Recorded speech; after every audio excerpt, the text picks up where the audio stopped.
Hello students, welcome back. So in the previous video, we have seen the different shape of the orbitals. Along with that, we had spoken about the node. So node means what? It is the probability of finding the electron is 0. So that region in the three-dimensional space is called as the node. There are two kinds of the nodes. One is the radial node and the other one is the angular node. Now what does this radial node means? So here we have taken the orbital like S orbital, let us consider. So there is a nucleus in the center and this dotted line indicates this is the 1s orbital and there is a space in between, and then we have the dotted line here again. It means that this is 2s. In between this 1s orbital and 2s orbital there is empty space.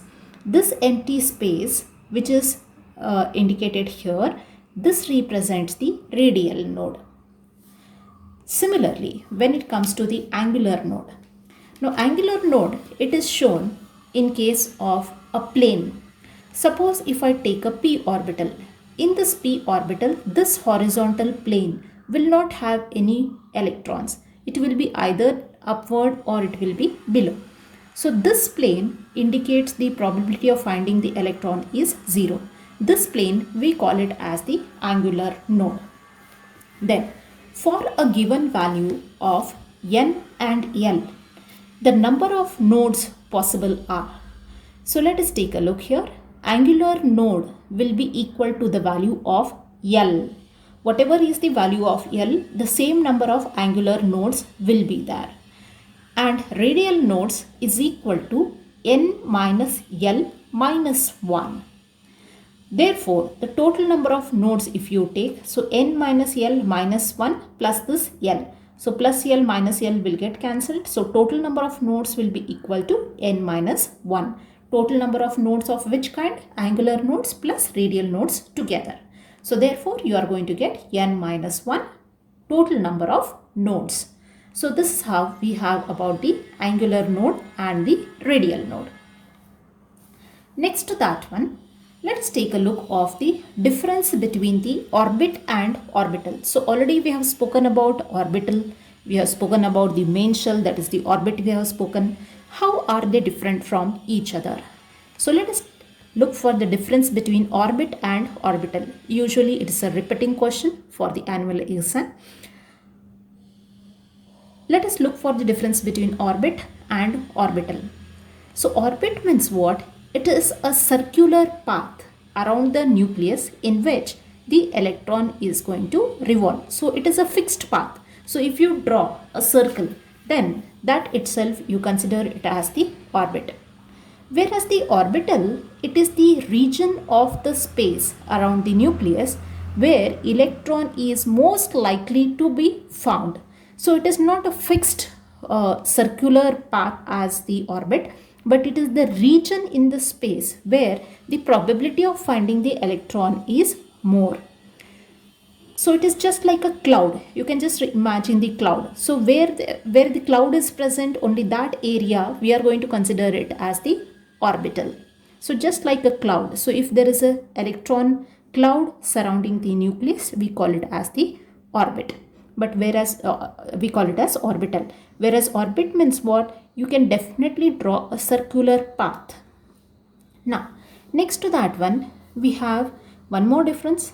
Orbit, it represents the main energy shell. That means or main energy level, where it is represented by principal quantum number n is equal to 1, 2, 3, what we indicate, that is the main energy level. For the given main energy level, so orbital is what? It has the sub-energy levels for a given main energy level.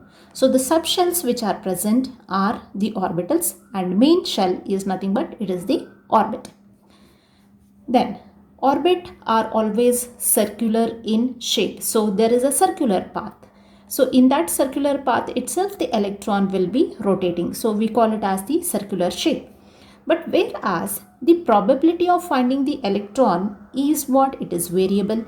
So orbitals can be spherical, For s orbital, it can be dumbbell. For p orbital, it can be double dumbbell. For d orbital, and it can be a complex structure for f orbital. So the shapes of these orbital are variable, whereas the shape of the orbit is fixed, that is circular. Since it is having a circular shape, there is no particular direction for the orbit, so it is non-directional. But whereas orbital, we show it along the axis, so x-axis, y-axis, z-axis, so we have shown the different axes. So therefore orbital is what? It is directional. So in this way, we have the difference between the orbit and orbital.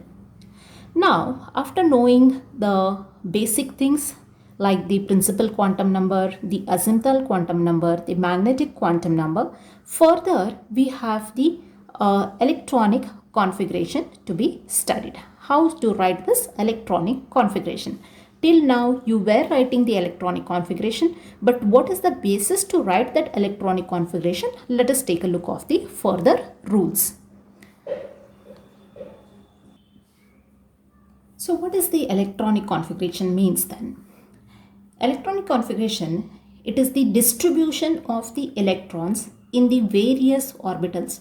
So you have to distribute the electrons in the given orbitals. And the filling up of these orbitals are governed by few of the rules as follows. So how these electrons are getting filled up, so that is being explained on the basis of certain rules. So let us take a look of these rules one by one. So filling up of this electron in the orbital, that is the electronic configuration, can be studied on the basis of the first rule called as the Abou's rule. So it spells as AUFBAU. So we call it as Abou's rule, indicating F as silent. So you can just call it as Abou's principle. Now this Abou's principle, so according to the Abou's principle, the electron enter into the different atomic orbitals in the increasing order of their energy. So whatever the electronic configuration we are writing it is based upon the energy. With the increasing order of the energy, we are writing it. So the order of the energy of different orbital, it is determined by N plus L rule. How to know which is having more energy, which is having less energy? So that is indicated by N plus L rule. First principle is Abou's principle. What it says, electron enter into different atomic orbital in the increasing order of their energy. To find out the energy, we are going to make use of the next rule, that is N plus L rule. So what is this N plus L rule then? Among the orbitals, the one which has higher value of N plus L has more energy. If N plus L value are same, then the one having the higher value of N has more energy. Now what does this rule indicate? Now let us take an example and see which of the following orbitals will have more energy. So let us consider an example, that is for 2s and 2p, which is having more energy. Let us find out according to this rule. Now according to this rule, now we say that one which is having N plus L value, one which is having lesser value will have less energy, one which is having more value will have more energy. So let us compare between 2s orbital and 2p orbital, which is having more energy. Now in this case, what is the value of N here? N is equal to 2 in this case. So N is equal to 2 for 2s orbital. What is the value of L for s? L is equal to 0. Then we get it as s orbital. So N plus L value for this 2s is what? This is 2 plus this is 0. So that is equal to 2. So N plus L value for this 2s is nothing but it is equal to 2. Let us find the N plus L value for 2p. Now what is the value of N for this one? N value is equal to 2. And what is the value of L? Value of L for p orbital should be equal to 1, right? Because s orbital L value is 0. For p orbital L value is equal to 1. Now coming to the n plus L value. When you add up n plus L value, you have 2 plus 1, that is equal to 3. So now if you consider 2s and 2p, one which is having the higher number will have a higher energy. So 2s is having lower energy compared to 2p. So when you are arranging the electronic configuration, 2s should come first, then comes the 2p. But this is when you have two different values of n plus L. Suppose if we have some of the orbitals whose value n plus L value is same. For example, let me consider 3p orbital and 4s orbital. Now let us consider which is having less energy and which is having more energy in this one. Now in this case, what we can do is let us find the n plus L value. Now for this 3p orbital, what is the n plus L value? N value is nothing but it is equal to 3 and p orbital value is nothing but it is equal to 1. So the value comes out to be equal to 4. For 4s orbital, what is the n plus L value? N value is equal to 4 plus L value for s orbital is 0. It is equal to 4. Now you can consider that both for 3p and 4s, the energy value comes out to be as n plus L value comes out to be 4 itself. But out of this, which is having more energy and which is having less energy when we have same value of n plus L? That time, one which is having larger n value will have more energy compared to the one which is having lesser n value. Now here n value is 3, here n value is 4. Means what? 4s will have higher energy, 3p will have lesser energy. So therefore 3p will be coming first in the electronic configuration, then comes what? Then comes the 4s orbit.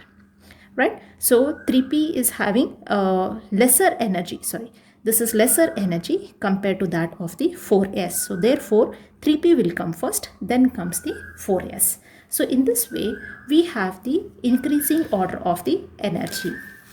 Now after knowing this one, let us write the electronic configuration based upon this energy concept. Now how to write this electronic configuration based upon the electronic configuration? Now let us consider the orbitals which are present. First n is equal to 1, that is first shell, one shell, and for that shell if L is equal to 0 is s orbital. So 1s we write. Then we have second shell, in that 2s, 2p. Then we have 3s, then 3p and 3d. Then you have 4s, 4p, 4d and 4f, 5s, 5p, 5d, 5f. Similarly 6s, 6p, 6d, 6f, 7s, 7p, 7d, 7f and so on. Now how do we write this electronic configuration? So you can just put the arrows in this way. This is a rough rule to put the arrows in this way. So what we are going to do? We are going to put the arrows like this, right? So this arrows indicate in this direction you are going to move. So this is the direction in which you are going to write it. How? First is what? 1s. So I write it as 1s orbital. Next comes what? 2s. So write it as 2s. Then comes in this direction. So what comes next? Next is 2p. Then comes what? 3s. So first you write it as 2p. Then comes 3s. After 3s, go for the next arrow. Then what comes? 3p and then 4s. So you have 3p, then you have 4s. After 4s, you have 3d. So I write it as 3d. Then comes 4p. So I write it as 4p. Then comes 5s. So I write it as 5s. After 5s, then I'm going to d, that is 4d. So I have 4d, then 5p and 6s and so on. So just take a look. After writing 2p, 3s, 3p, after 3p, I have not written it as 3d in the electronic configuration. After 3p, I have 4s. So you can see after 3p, I write 4s, then I go for 3d, then 4p, then 4s, then I go to 4d. So in this way, as the arrows are going in that direction, we are going to write this. This is an hard and fast rule, but it is going to indicate the increasing order of energy. So we need not remember it. We can just write it like this and we can write the electronic configuration. So you can see that 1s, 2s, 2p, 3s, 3p, then comes 4s, then comes 3d, 4p, 5s and so on. So in this way, we are going to write the electronic configuration. After knowing this, the method of writing the electronic configuration, we have one more rule to be studied. It is called as Pauli's exclusion principle. So now, let us study about this Pauli's exclusion principle in the next video. Thank you.